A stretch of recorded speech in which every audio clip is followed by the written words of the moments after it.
জলের নিচে মহেশ্বর পুণ্যতীর্থ জলেশ্বর। সাথে চলে এসেছি আবার একটা নতুন ভিডিও নিয়ে।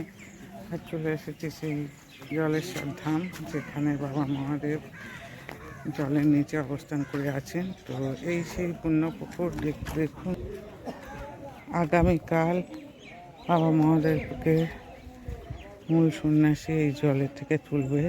তো সেই হিসেবে প্রচুর দোকানপাট বসেছে, দেখতে পাচ্ছেন।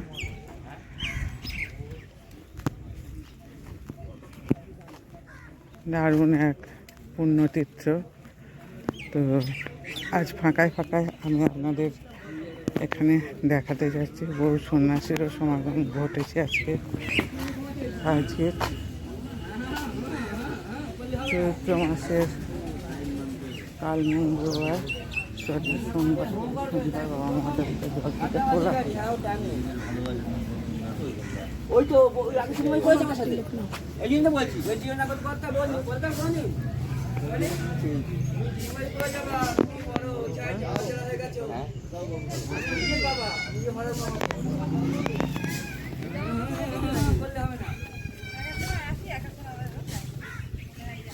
ওই জায়গাটা কি? এই জায়গাটা এইটা কি জন্য? সব ওই যে সন্ন্যাসীরা সব বাদ নিয়ে আসে না, তাই রাখার জায়গা। আর এইখানটায় হচ্ছে নিমের দিন বাকি বাবা ওটার সঙ্গে সঙ্গে এই ওই পাশে যে ছোট মন্দির আছে নিচে একটা দেখলাম, ওই মন্দিরে কালকে সারাদিন থাকবে। ওটার পরে কালকে বাবা কি দেখা যাবে থাকবে।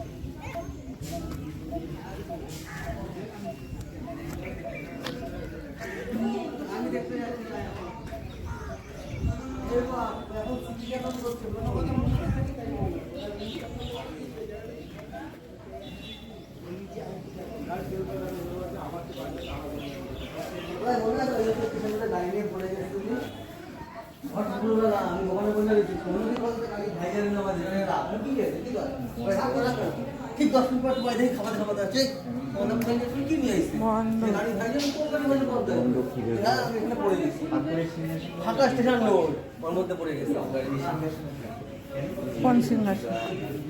ওই যে ওই সিংহাসন, ওই সিংহাসনের উপরে। আচ্ছা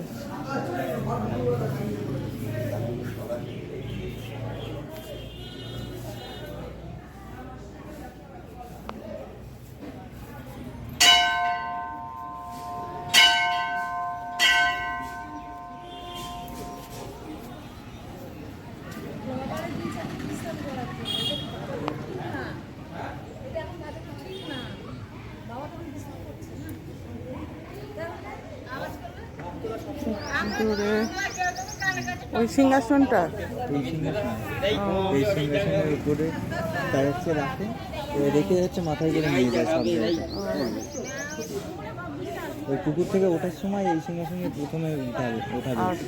ওখান থেকে উঠে ওই যে কোনা এই সরু থেকে উঠে যে মাঝখান থেকে তারপরে ওই সরু থেকে ওই জায়গায় ওই যে পিলিয়ার দেখতে পাচ্ছি, আচ্ছা ওই পিলিয়ারে নিয়ে প্রথম পুজো হবে। ওখানে আগে ছিল মানে প্লেয়ার মতো করা ছিল, আচ্ছা মেঝে মতো করা ছিল, তারপরে পুজো হতো। কিন্তু ওটা ভেঙে যাওয়ার পরে ভেঙে নতুন করে সংস্করণ করতে হবে। ওইখানে রেখে প্রথম পুজো হয়। তারপরে ওখান থেকে ওইখানে এসে বিশ্রাম করা যায় নিচে। নাগ মন্দিরে উঠবে না এখন, নাগ মন্দিরে লাস্টের দিন। হ্যাঁ।